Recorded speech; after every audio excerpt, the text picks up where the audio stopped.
E aí, pessoal, bom dia, boa tarde, boa noite, dependendo da hora que vocês estejam assistindo o meu vídeo. Tô virando blogueira, hein? Tá vendo como é que eu sei das coisas? E aí, dando continuidade ao nosso conteúdo de gestão de pessoas, eu começo esse vídeo fazendo alguns questionamentos. Não vou responder, não, eu vou perguntar para vocês, porque eu acho que vocês já estão entendendo da nossa temática. Então, a primeira pergunta que eu faço é o seguinte: quanto custa? Grana. Quanto custa recrutar, selecionar e contratar o profissional inadequado? Contratar um profissional ruim para a estrutura da empresa. Nossa, nem sei dizer. Gente, é péssimo. Entra um e sai outro, entra um e sai outro. Você ensina um e aquele vai embora. Você começa a ensinar tudo de novo e você tá cansado, você tá fazendo hora extra e a seleção não acontece da forma devida. Todo dia tem um novato, todo dia tem alguém aí, ó, te cutucando. Como é que eu faço isso? Como é que eu resolvo isso? Nossa, é péssimo, né? Como que acontece quando os salários e os benefícios praticados pela empresa não são compatíveis com o mercado? Um entra e sai de funcionário danado também, ué. Sempre eu tô trabalhando aqui, colocando currículo na outra empresa, né? Frito o peixe e vigio o gato, sempre querendo sair para poder ganhar mais. Então eu também tenho que remunerar, eu tenho que selecionar adequadamente, tenho que remunerar adequadamente, né? E qual que é o retorno obtido para a empresa sobre os investimentos em treinamento e desenvolvimento? Você contrata uma pessoa, ensina, treina, desenvolve. Quando ela fica boa, vai embora. Ah, não. Aí é muito complicado, não é? É muito complicado e a gente precisa entender melhor como é que essas questões funcionam, porque tem uma função muito importante, né, que a gente tem que ter cuidado na gestão de pessoas. Então, as pessoas, como seres humanos, elas são inteligentes, elas são um recurso muito importante, né? Por isso, recursos humanos que a empresa tem, e só que essas pessoas precisam ser parceiras da empresa. Eu preciso trabalhar e o Unifagor que precisa de uma professora. Pronto, tá aí, fechou, estamos fechados nessa. Vai dar tudo certo. Eu tenho que trabalhar, ele tem que contratar um professor, então eu vou fazer o meu melhor, o Unifagor vai fazer o melhor para mim e a gente vai ser feliz para sempre. Não é bem assim não, né? Não é bem assim não, mas mais ou menos assim. Mas a gente entende que as relações do trabalho hoje, elas estão um pouco diferentes. Até pouco tempo atrás, o relacionamento entre pessoas, organizações, empresas era antagônico e conflitante. Tipo assim, a empresa só quer que eu trabalhe e quer me pagar pouco. Ou o funcionário pensava assim, eu trabalho muito, ganho pouco. A empresa pensa assim, o funcionário ganha pouco e eu pago muito. Ai, meu Deus, que confusão, cada um pensando de uma forma diferente. No entanto, a partir dos estudos, verificou-se que a organização, para que ela possa alcançar os seus objetivos da melhor maneira possível, ela precisa saber canalizar os seus esforços, os esforços das pessoas, para que as pessoas também atinjam os seus objetivos, né? Porque senão eu fico achando que eu sempre trabalho muito e ganho pouco. A empresa fica achando que sempre eu trabalho pouco e ganho muito.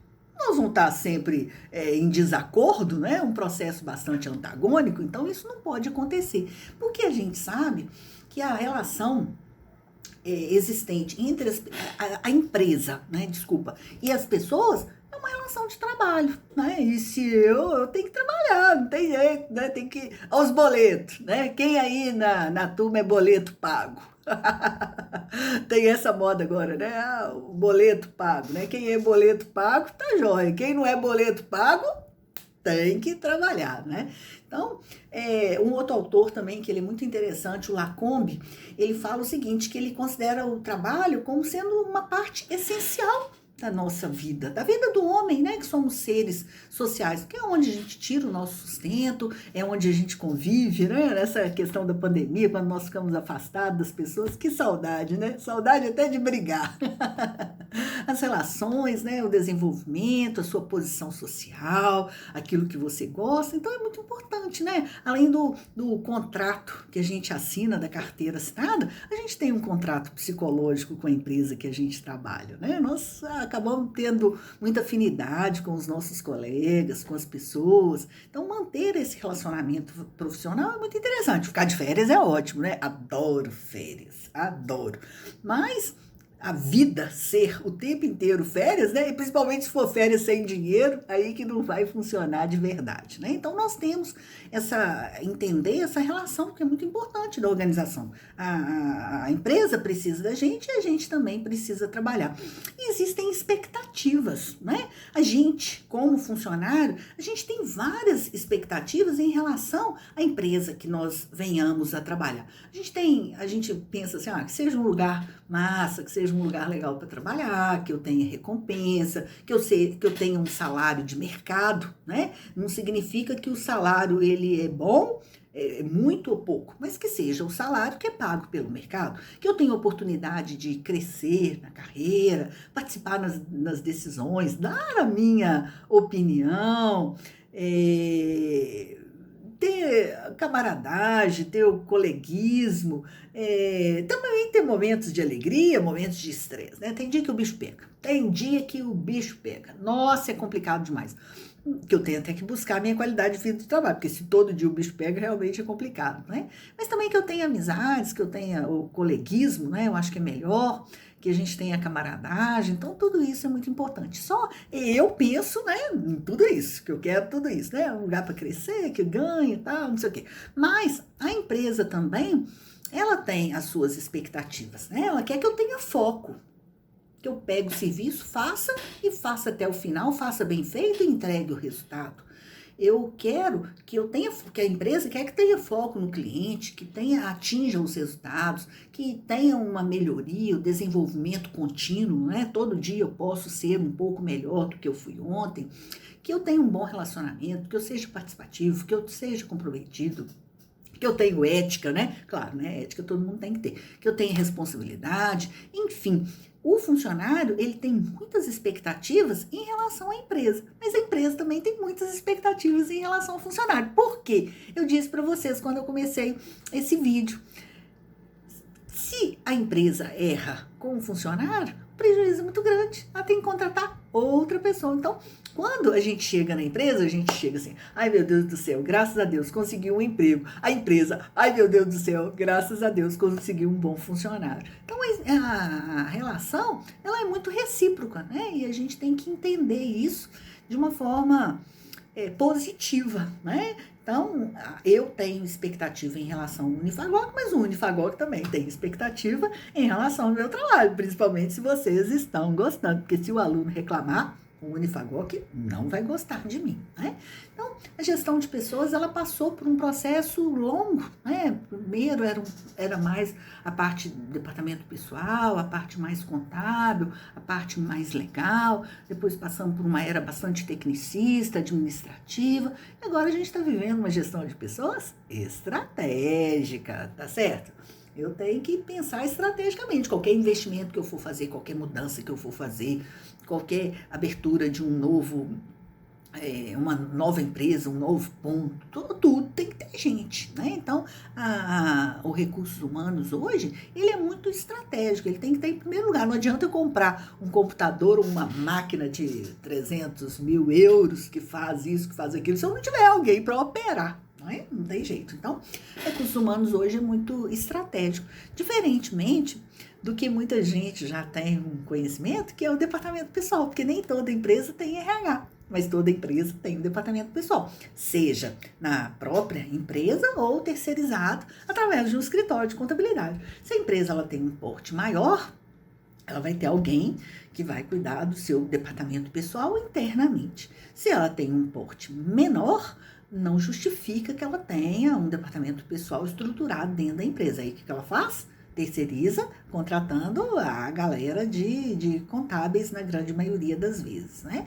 E a empresa, ela tem uma estrutura melhor ainda, ela vai ter o RH. que é o plus, que é a cereja do bolo, né? Além de ter toda a parte legal, além de ter toda a parte burocrática, eu também vou ter o lado humano. E aí vai ficar melhor, com certeza, e a gente vai falar bastante sobre isso, né? Porque o departamento pessoal, às vezes as pessoas meio que confundem, né? O RH com o departamento pessoal. O departamento pessoal, ele é mais burocrático, ele é mais centralizador, ele é mais rígido, mas porque ele segue a legislação, tem que ser dessa forma. E se não for dessa forma, vai complicar, né? Já a parte de recursos humanos, ela tenta fazer a ponte, né, entre os interesses da empresa com os interesses do funcionário. Então, os processos, né, são muito importantes, os processos do RH, diferentemente do que faz o departamento pessoal. Então, o RH, ele faz o processo de recrutamento e seleção e o departamento pessoal burocraticamente contrata aquele funcionário, né? Então, os processos de RH, que são muito importantes, né? O processo de agregar pessoas, né? O recrutamento, o processo de seleção, o processo de aplicar pessoas, né? Que é o que ela vai fazer, é o desenho do cargo, é o desempenho que ela vai ter ali, o processo de recompensar os benefícios, não só recompensar com dinheiro, mas os benefícios também, um plano odontológico, um plano médico, um vale transporte, o refeitório, né? E tantos outros que temos por aí. O processo de desenvolvimento de pessoas, que é a parte de treinamento, a gestão do conhecimento realmente, o processo de manter as pessoas, porque não adianta eu contratar e perder, aquela história que a gente já conversou, que são as relações com os empregados, a parte de higiene, a parte de segurança, a parte de qualidade de vida, né? E por último, que é a parte de monitorar essas pessoas através dos bancos de dados, das informações gerenciais, daquilo que precisa acontecer, né? Então, o que a Venato fala que a gestão de pessoas, a gestão de talentos, a gestão de RH, ela tem que ter pelo menos esses 6 processos. Se não tiver, as coisas vão ficar complicadas, né? E é muito interessante colocar para vocês o seguinte, que esses processos, eles estão intimamente ligados. Por quê? Porque se eu contrato mal, eu tenho que treinar mais. Não é isso? Se eu contrato um funcionário com mais experiência, vai requerer menos treinamento, né? Então, é tudo muito amarradinho, né? Tudo ligado entre si, de tal maneira que se interpenetram e também influenciam reciprocamente. Uma coisa que eu faço no setor de RH, eu vou ter as consequências, né, em outros setores da empresa. Então, cada processo, ele tende a favorecer ou prejudicar os demais quando bem ou mal utilizados, né? Um processo de agregar pessoas, por exemplo, mal feito, passa a exigir um processo maior de desenvolvimento, né? Então, uma coisa está ligada à outra. Então, a gente tem que ter muito cuidado para que isso aconteça da melhor forma possível, né? Então, resumidamente, a gestão de pessoas, né? Ajudar a organização a alcançar os objetivos através das pessoas, através dos funcionários, não tem jeito de ser diferente. Proporcionar competitividade, né? A organização, porque se eu não for competitiva, eu vou morrer, né? Empregados bem treinados, motivados, satisfeitos com o que faz, né? Principalmente a pessoa que vai trabalhar anos e anos e anos até aposentar, né? O sonho da aposentadoria. Se faz isso sem gostar do que faz, realmente fica complicado e isso vai interferir na sua rotina, no seu dia a dia, né? A qualidade de vida do trabalho, as políticas éticas, a legislação, as políticas socialmente responsáveis, a questão da mudança que eu falei lá com vocês, né? Então, o tempo inteiro, o RH, ele pode contribuir para que a empresa, ela alcance os seus objetivos organizacionais. E também, querendo deixar isso bem claro, que a empresa alcança os seus objetivos e o funcionário também, né? Não estou ali somente para alcançar os objetivos da empresa, eu também vou alcançar os meus objetivos como pessoa, né? Fazer o que eu gosto.